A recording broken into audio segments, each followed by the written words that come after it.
Hey guys and girls, it's Nathan Birch here, and we all know where I'm from. B.Invested, drumroll. Anyway, today I want to talk to you about something that I realised when I was investing in property in the early days. And, you know, I see people nowadays and I just think, fuck man, I just want to slap them. And sometimes I say, like, if I've got a good relationship with them, I say, mate, don't be a dickhead. You've been a dickhead. Like, whether they're a part of the B.Invested family and they're like close clients and that of ours, I'll say, like, fuck man, don't do that. Like, you're fucking yourself up. That's basically exactly verbatim what I say. And what this is people go out to a property and they're like so proud and they're like, wow, I'm Mr. Landlord. I have bought this property and I'm just coming to inspect it. And, you know, please tell me if there's anything you'd like me to fix about it because I'm the landlord of your new establishment that I have purchased for $200,000 and it's worth $300, but whatever, you know. With it, a lot of people get a fucking ego about the fact that, oh, I'm the landlord. You know, I've got to go and become friends with the tenants. I've got to go around there and make sure they've got my number in case someone calls up and they've, like, you know, got an issue, they can call me. No, fuck that, right? That's what a property manager's for. If you ever receive that shit from Blink Property, you tell me personally and I'll fucking slap them across the head because I know that they won't do that. Your number shouldn't be handed out to a tenant. You shouldn't give your number to the tenant.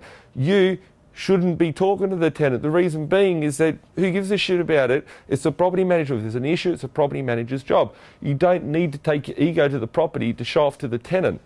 Because what will happen is when you leave the property, it's like, oh, drive my car home, put my hair down, whatever. The fucking tenant will be calling out going, oh, this guy, he's cool. I'm going to call up the real estate agent. I want a new kitchen in my house and I want it to be painted and new carpet put in. Fact is if you ever have to go to your property, you don't want the tenant to go, oh, wow, you're a landlord, great, fucking let's give you a high five, mate. The tenant isn't going to respect you anymore for being the landlord. So what I do personally, it's a bit harder now, is I don't even see my properties when I buy them, after I buy them or anything. I don't care about seeing my properties, but what I used to do when I'd go out to the property, because Nathan used to have a very, very tight asshole when it came to spending money, he would go out there and he'd be the tradesperson. And he'd go out to the property in his shitty $500 ute, fucking car's falling apart as it gets there. And I'd rock out and I'd be like, oh yes, the owner has sent me out to the property today to rectify a leaking tap. No licensed plumber here, but you get the gist. The fact is that I'd go through the property, fix it up, I'd get out, and I'd fucking see you later and drive off. And the fact is that they befriended me because I was a nice guy who went and fixed their property up, and they think that the owner is very nice too. Pardon the pun that he's the same person, but you know, it is what it is. But the reality of it is that I don't need to go in there. When I go in there, I see what the property looks like. I don't have to go through, you know, housing commission areas, wherever they were, in a sports car and go, oh, look at me, I just bought the fucking street.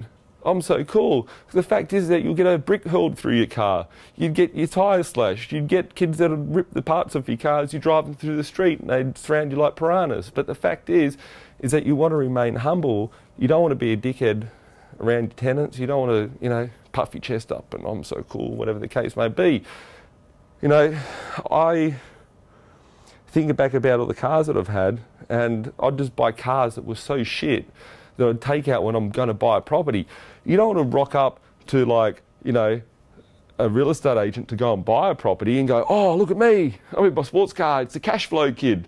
We're not going to go around with that number plate on. We're going to be like, oh yeah, I'm like some broke poor bastard that can't afford even like new tyres for the car or rego or a hubcap. And I really want to buy this property and I'm negotiating it very cheaply because this is all my budget allows me to borrow. You can see what I'm talking about here when, you know, you go around and say, oh, I'm the professional investor and all that sort of stuff. It doesn't cut the cheese. So a lot of people go out there. It more so happens with tenants and going to certain areas. If you're investing into like a lower socio-economic area where there's a bit of riffraff, they can, you know, hurl stuff at your cars or look at you different. So you want to fit into the environment. You don't want to, you know, go around to the tenant and show off about how great you are as a landlord because they won't think any greater of you. It'll only have a negative effect on you. And you want to, you know, go in there inconspicuously if you have to, and get out there as quick as possible. Anyway, guys, we'll catch up soon. Have a great day.